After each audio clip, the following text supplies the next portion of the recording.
São 13 horas e 32 minutos. Está começando o Planeta Acre, um momento verde no seu rádio. Hoje vamos entrevistar o secretário de Estado de Meio Ambiente, Carlos Edgar de Deus, para falar sobre a criação de mais uma unidade de conservação de uso sustentável aqui no Acre, a Gleba do Afluente. Boa tarde, secretário. Boa tarde, Maurício. Boa tarde, Cristina. É um prazer muito grande estar aqui na Rádio Difusora, no programa Planeta Acre, que é um programa também da Secretaria de Meio Ambiente, da nossa secretaria, né, que tem essa responsabilidade de colocar esse programa no ar, para falar de um assunto tão importante para a conservação da biodiversidade e também para o uso sustentável da nossa floresta, que é a criação de mais uma unidade de conservação no nosso estado. Edgar, só para as pessoas, assim, claro, as pessoas que estão inteiradas do assunto, de como funciona uma unidade de conservação, sabe muito bem o que é uma unidade de conservação, mas muitas pessoas não entendem esse conceito. O que é uma unidade de conservação de uso sustentável? Então, Maurício, nós temos duas categorias básicas de unidade de conservação. Uma delas que é a de proteção integral, né, onde você tem muitas restrições para usar aqueles recursos, né? Você pode fazer pesquisa, você pode fazer educação ambiental, né? Enfim. Mas o principal objetivo é conservar a biodiversidade, né? Então, poderia citar como exemplo o Parque Nacional da Serra do Divisor, aqui no Acre, né? A Floresta Estadual do Xangles, né? São unidades de conservação de proteção integral. Nós temos também uma outra categoria, que é a de uso sustentável, né? Uso sustentável, o próprio nome diz, eu posso usar, né, mas eu tenho que manter a floresta. Então, para poder usar de forma sustentável, né, eu tenho que fazer os planos de manejo, eu tenho que fazer, né, todo uma série de critérios para poder usar. E ela pode ser usada economicamente. Eu poderia citar como exemplo, reserva extrativista, né? Então a modalidade é reserva extrativista, florestas estaduais e federais, né? Que é o caso agora dessa floresta, e aí tem mais uma série de outras modalidades, né? Que a gente poderia estar classificando aí como uso sustentável. Mas o sustentável, em síntese, né? São aquelas unidades onde você pode usar, né? Ao mesmo tempo que você conserva a floresta, você pode usar essa floresta para fins econômicos. Lógico, mas desde que seja através de planos de manejo, né? Enfim, tem uma série de critérios.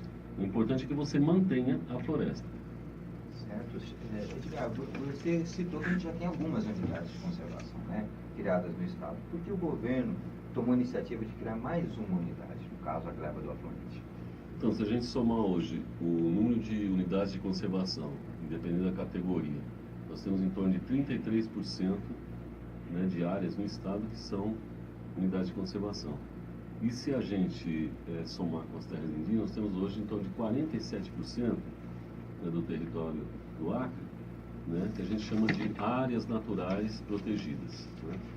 E você não cria uma unidade de conservação assim, porque eu gosto da conservação, então vou criar uma unidade de conservação. Não é assim, né? Isso faz parte, a criação da Gleba Afluente faz parte de um plano, né, estadual, estratégico, né, para que a gente possa ter a representatividade de diferentes ecossistemas, né, dentro do estado do Acre. E essa região, que é a região ali de Manoel Urbano e Feijão, onde está sendo criada a unidade de conservação do afluente, né, ela era uma região que ainda não estava contemplada nesse plano estratégico, né? Então, se você for lá, né, na história e rever a história, você vê que já estava previsto criar uma unidade de conservação ali em 2007, 10 anos atrás, né? E também, quando se fez o plano de asfaltamento da estrada, da BR-364, né, foi feito um plano de mitigação dos impactos de um asfaltamento, né? E estava previsto, né, nesse EIA-RIMA que foi feita, a criação de várias unidades de conservação ao longo da estrada, né, para que pudesse mitigar esse impacto, né, e ter conservação de florestas, porque a gente sabe que quando instala uma estrada, né, um ramal, uma estrada, né, a tendência é aprofundar muito, né, a questão do desmatamento, etc. Então, Na realidade, a previsão era para uma floresta de entre 300 e 500 mil hectares, né? E essa agora você vai ver que ela vai ficar em torno de 150 mil hectares, né? Então, ela faz parte desse plano estratégico do governo do estado do Acre para o desenvolvimento. E um desenvolvimento que a gente considera ele, que a gente tem trabalhado muito, a perspectiva da sustentabilidade, um desenvolvimento sustentável, né? Então, criar uma unidade de conservação na beira de uma estrada, né, que seja economicamente rentável, né, e sustentável, ela faz parte desse plano, né, do governo de organizar o seu território, né, e o zoneamento foi muito importante para isso, né, de forma tal a que a gente pudesse mitigar, né, minimizar os impactos decorrentes da construção, né, do asfaltamento da BR-364. Onde tem estrada, começa a juntar povoamento, começa a juntar comércio, o pessoal já começa a ter uma via de acesso para você explorar a floresta e levar as mercadorias até de forma ilegal, né? Então é bem justificável. Mas entre os passos de criação, me parece que isso já está previsto, como o senhor disse, desde os ZE, tem mais de uma década que vocês estão pensando nessa unidade de conservação. Mas, assim, entre os passos de criação, envolve consulta pública, as comunidades são consultadas, como é que se dá isso objetivamente? A primeira coisa é o seguinte, nós precisamos ter a área, né? E aí o governo federal, ele, que é o responsável pela maior parte das áreas, né, que tem no nosso estado e que tem na Amazônia, ele passou por um processo longo de arrecadação de áreas, né? E uma das áreas que foi arrecadada, depois de passar por toda uma série de procedimentos, anos, né, de trabalho, então essa gleba, que é a gleba fluente, uma parte da gleba fluente, 155 mil hectares, ele então foi destinado, né, foi arrecadado pelo governo federal, e o governo federal então ele tem que destinar, né? E aí ele vai consultar, bom, o INCRA tem interesse em fazer um projeto de assentamento? Né? O ICMBio tem interesse em criar uma unidade de conservação? Os órgãos federais, primeiro ele oferece a possibilidade de destinação para os órgãos federais. Serviço Florestal Brasileiro tem interesse? Então foi fazendo esse trabalho de oferta, né, da área para quem tivesse interesse em implantar algum tipo de projeto, ou indo para ela tinha quase 190 mil hectares. E o INCRA se interessou por um pedacinho dela, né, em torno de 40 mil hectares, né, foi destinado, foi até implantado lá um projeto de assentamento, que é o Areis, né, que é do lado esquerdo, quem vai de Rio Branco para Cruzeiro do Sul, né, e o restante, 155 mil, o governo do estado falou, olha, nós temos interesse em ter essa área, né, em função do asfaltamento da BR, em função do nosso plano estratégico, né, de ordenamento do território, né, ter uma área ali próximo da estrada e tal, e que seja uma área para fins econômicos, que seja uma área para aproveitamento econômico, né, com conservação. Então, que é um dos postulados que o estado do Acre vem seguindo há muitos anos, há quase 20 anos, né, de fazer o desenvolvimento com conservação, né, conservação da natureza, conservação da biodiversidade, conservação das nossas águas, enfim. E aí o governo federal, lógico que ele tinha que trabalhar na perspectiva, né, de ter os instrumentos, né, burocráticos e legais, né, para fazer essa destinação para o governo do estado do Acre, né? E assim foi feito. Então tinha a Câmara Federal, passou pela Câmara Federal, fez as consultas aos órgãos federais, depois passou pela Câmara Estadual, ver se aqui no estado tinha outros interesses para essa área, né? E tanto em uma Câmara como na outra, foi dado o aval para que o governo federal fizesse então essa destinação ao governo do estado do Acre, né, para criar, né, uma área de conservação ambiental, né, uma área de floresta e tudo mais. E assim, né, a partir do momento que em 2014, né, nós tivemos um documento do governo federal falando, nós desafetamos a área, agora estamos entregando para vocês para que vocês cumpram o rito, né, de criar uma unidade de conservação, de criar uma área de proteção ambiental, né? E aí o governo começou, baseado na lei do SNUC, do Sistema Nacional de Unidade de Conservação, e na nossa lei também de florestas, né, que nós temos aqui no estado, então a lei federal e a lei estadual composta, então nós fomos trabalhando na perspectiva de construir todos os instrumentos legais para poder chegar à criação de uma unidade de conservação, que vai desde a gente tomar posse da área, né? Então tínhamos que tomar posse da área e também proteger essa área. Durante esse período a gente fez mais de 8 missões na área, né, de fiscalização e tudo mais, né? Identificamos a área e tudo mais, e com isso a gente foi construindo, né, os instrumentos básicos necessários para poder criar uma unidade de conservação. Um deles, que é esse que passou agora, no dia 24 e 25, por audiência pública, foi elaborar a peça de criação. Né? Que faz os estudos, tanto os estudos biológicos da área, como os estudos físicos, né? Que tipo de solo que tem, de geomorfologia, de geologia, né? E também os estudos socioeconômicos, né? E nos estudos socioeconômicos você vai, inclusive, identificar se tem pessoas que têm posse na área, né? Que foi feito esse trabalho. Então, a partir do momento que você, então, está no processo, né? Esse instrumento, que é a peça de criação, que identifica a área, né? Todos os aspectos relativos às questões ambientais, né? E as questões também socioeconômicas, a efetivação da criação da unidade. Mas antes disso, né, tem um outro instrumento também, que baseado lá no SNUC, no Sistema de Unidade de Conservação, que é a lei, que é uma lei, né? O governo do estado, o governador Tião Viana, fez um decreto, né, que foi assinado ano passado, no dia 5 de junho, ele assinou, né, que cria a unidade de conservação provisória, Floresta Estadual do Afluente do Complexo de Seringal Jurupari, né? Então ele criou de forma provisória, né, inclusive com toda a parte de gel, né, com a identificação dos limites direitinho e tal, e ele disse lá, né, no decreto, né, que ia assegurar a permanência das populações tradicionais que habitam a área, que é um dos requisitos básicos, e disse também que teria que ser feita a peça de criação, entendeu? E também os estudos básicos necessários para que pudesse, então, definir, inclusive, a modalidade, se seria essa modalidade mesmo de floresta pública. Então, esse documento, que você não está vendo, mas a Cristina ali está vendo, que está filmando. Não, eu estou vendo. É a nossa peça, não, você não, eu estou falando você que está nos ouvindo em casa, né? Mas depois pode ver no Facebook, né, Cristina? Vai estar no Facebook. É a peça de criação. É um catatal aqui de mais de 150 páginas. 170 para ser exato, Edgar. 170 páginas, né? Que, eu falei mais de 150, não errei. Não.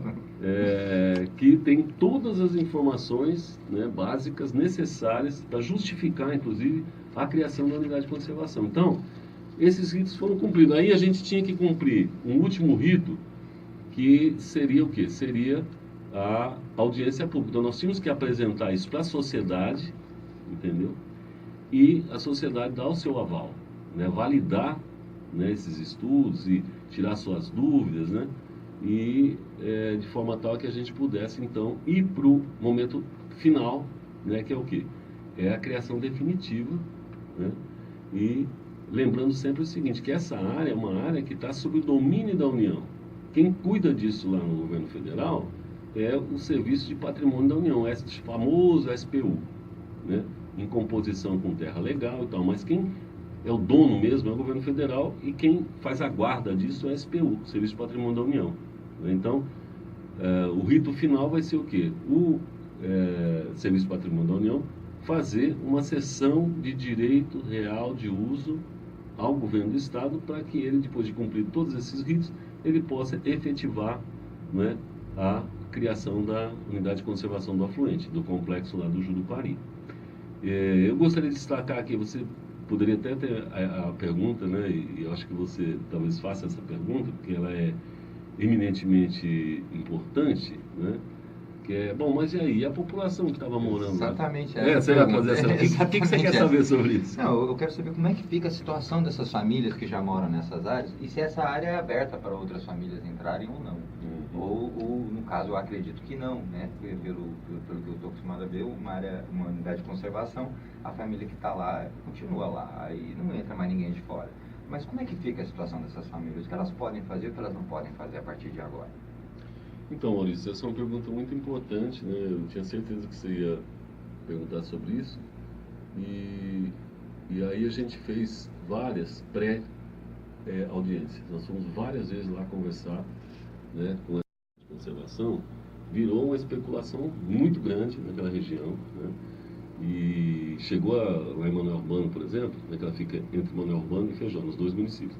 Manoel Urbano chegou a ter uma espécie de imobiliária lá, vendendo lotes dentro da unidade. Então essa turma que estava chegando de Rondônia, né, começou a se instalar por lá e a gente sabe que esse pessoal, né, independente de ter vindo de Rondônia ou não, né, mas são trabalhadores rurais, né, e às vezes iludido por um preço barato, R$5.000, que acabava comprando um lote, né.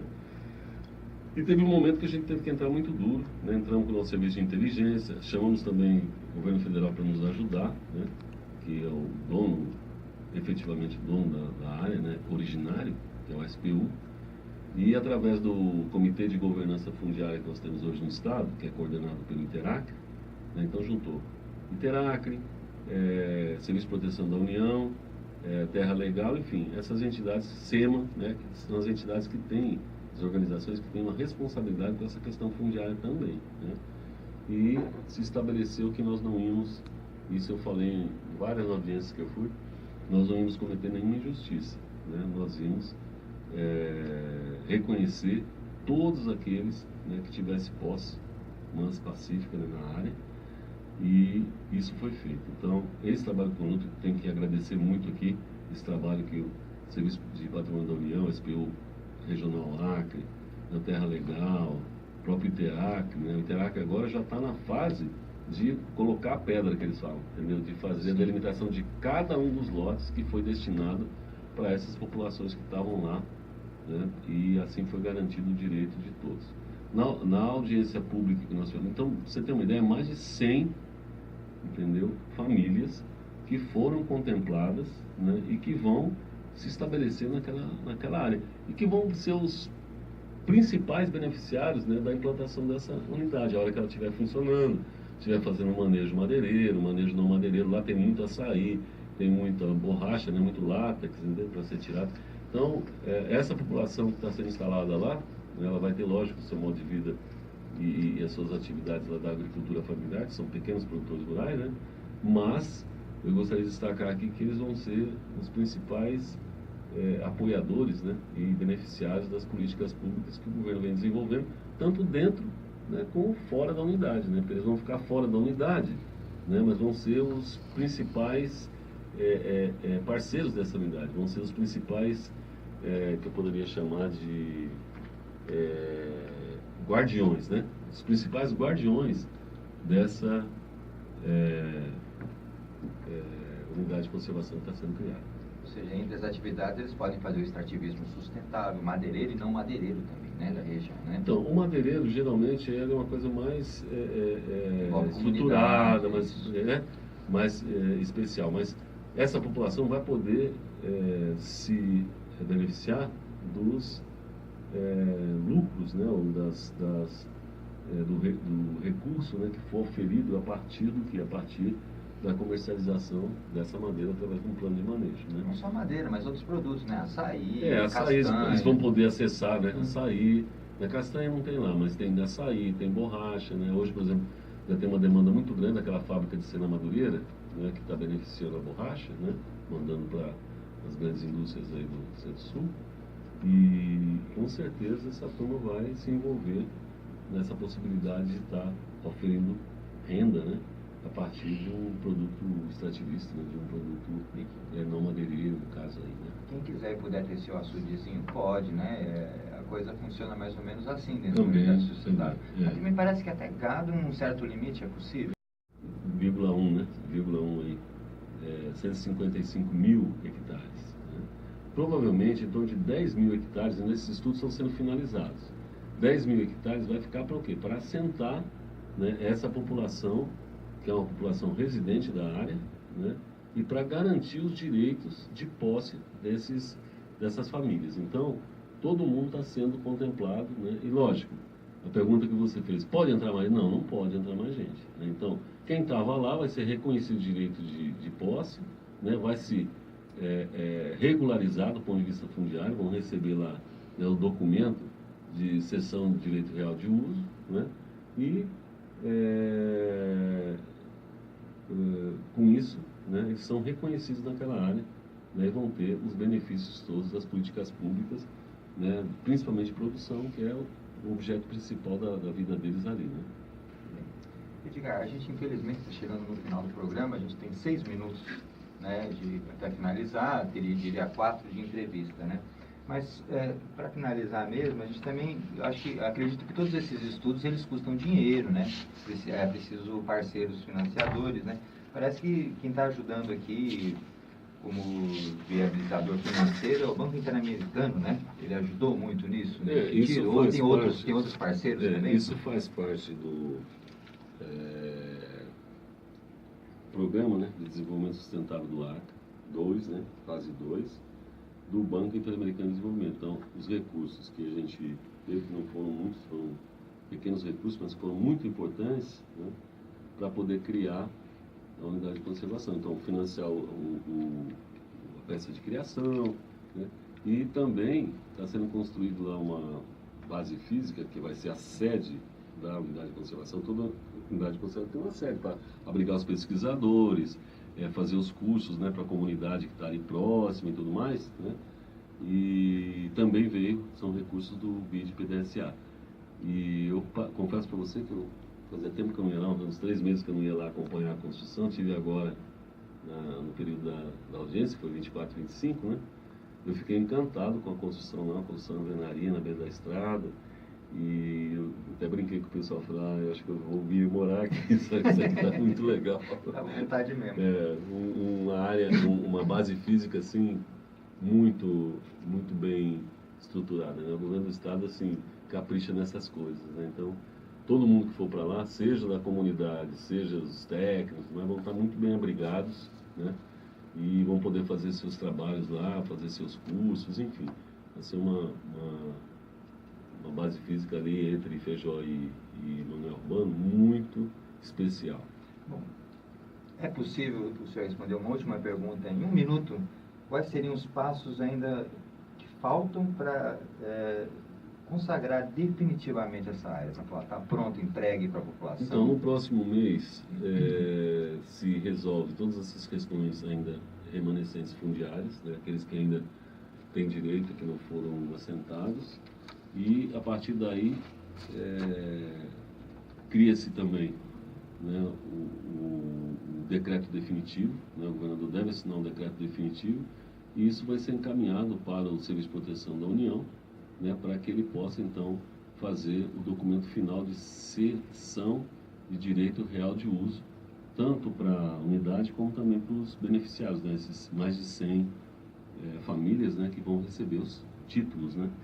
É um título, não é um título igual de um assentamento, mas é um CDRU, um certificado de direito real de uso que ele vai receber, né? Então, isso é muito importante porque dá garantia jurídica tanto para a implantação da unidade, como também para essas famílias que foram reconhecidas dessas posses. Perfeito, secretário. A gente agradece muito a sua presença no programa, como sempre, o senhor deixa muito claro aqui em detalhes, né?